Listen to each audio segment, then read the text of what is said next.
What's up, YouTube? It's your boy CastawayEnt. I got a good one for y'all today. Now, this one is about what to do in a self-defense situation. Now, some of us were a little bit more in danger than others, and some of you might not ever use this, but it's very important to know what to do if it ever came across your table. So pay very close attention. Before we go over anything at all, I'm gonna give you 3 things that every man should have in this world, and that's a lawyer, a source of income, and something to protect you and your family. Now, you might not all agree with that, but I can guarantee you 1000% that you have at least 2 out of the 3 things that I just named. So, hey, take it with a grain of salt. Those are 3 things that every man should have regardless. Everything else can fall in line. You can get pretty much anything else if you have those 3 things. Let's talk about what they'll use against you in court if it ever came down to it. Now, number one of the main things that I feel like they'll use against you is your legal history. Like, if you're already a menace to society and you just happen to be in one of these situations, 9 times out of 10, you probably weren't even supposed to have a gun anyway. So beating a self-defense, it'd be a little bit hard for you, bro. I'm not gonna lie. Next would be the type of gun that you're carrying. Now, if you're carrying a 50 cal or like a 308 ARP, bro, be ready for it to get brought up in court, bro. That's a little bit overkill, I ain't gonna lie. But like maybe a 5.56, you might be able to get away with like a 5.56 ARP, maybe depending on like the size of it. I don't know though, you might get away with it, you might not, but I know compared like a pistol compared to like an ARP or something like that, it most definitely will get brought up against you in court. So if you can, just get a nice, reliable pistol, bro. Now, next would be your ammo type.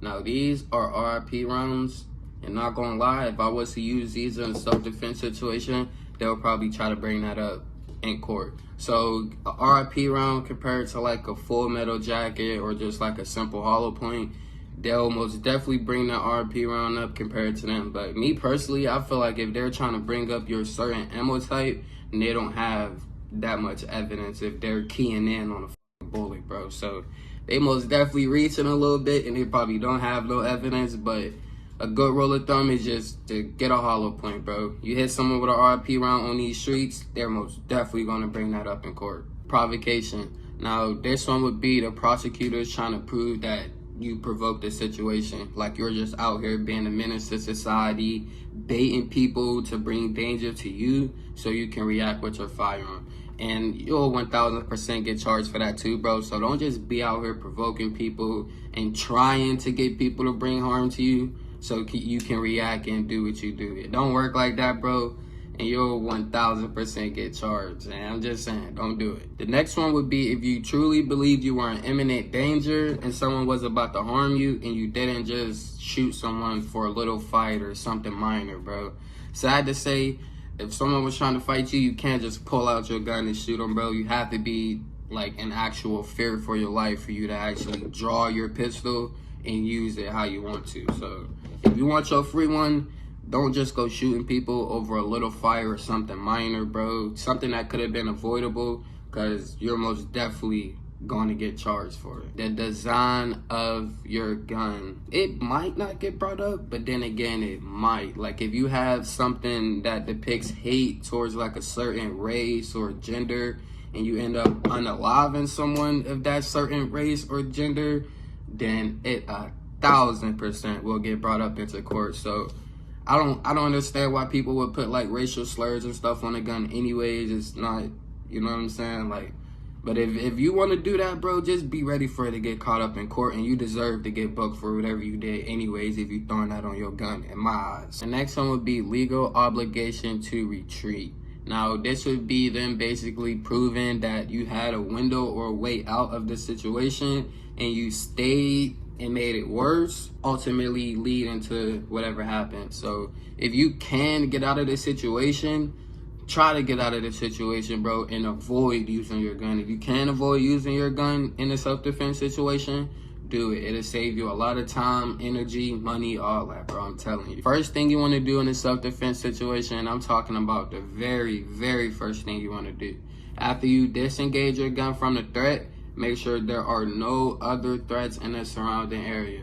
The last thing you want to do is knock down your target and one of his friends or one of his homies, whatever, just pop up out of nowhere. He come around the back of the house, or, you know what I'm saying? So if you can, disarm the threat and clear any other threats in the surrounding area without contaminating or moving any evidence if possible. Because if you do, start to move evidence and etc., they're most definitely going to use that against you too. So clear all of the threats in the surrounding area and disarm the direct threat to you if possible. Your mind is going to be everywhere. Your adrenaline is going to be through the roof.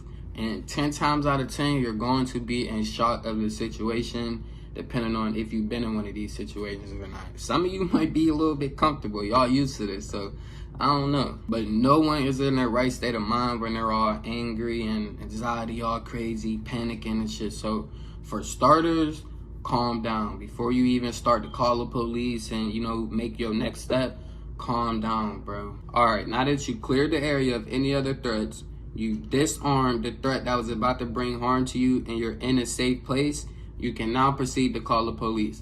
And some of you might disagree with this, but if this was a true self-defense situation, you shouldn't be afraid of anything. Worst come to worst, you probably wasn't supposed to have a gun and you'll get a little gun charge, but it's better than doing 25 to life, bro. So call the police. As soon as you dial 911 and it starts ringing, it is recording. So anything that you say incriminating in that little brief moment will most definitely get brought up in court. So keep that in the back of your head. Like, soon as you hear that ringing, it's recording, bro. So don't say nothing incriminating at all, because it will most definitely come bite you in the ass when it's time to go see them jurors. And this will most likely be one of the first pieces of evidence that the prosecutor tries to use against you. So just start off good, bro. Just start off good. When you are on the phone with the operator, let them know your name for starters. That'll probably be the first question that they'll ask you anyways. Let them know your exact location so there's no confusion when the police do arrive. And when they ask for what services you need, make sure to ask for police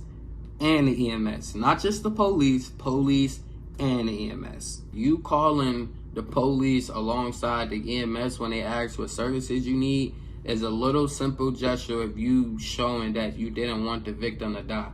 Now, your attorney, like I said, can use this in court and they can argue that it was purely self-defense based on that little gesture of you trying to save the victim. You see what I'm saying? So make sure you call for police and EMS, bro. Yo, even if you don't want dude to survive, bro, just call it EMS. Now, like I said, that little simple gesture could potentially save your life. And then they'll probably ask you to give a brief description of what happened. I advise you to give a brief description of what happened, because if not, they'll probably try to use that against you in court as well. But when they ask for that brief description, don't tell them any more than what you have to on the phone.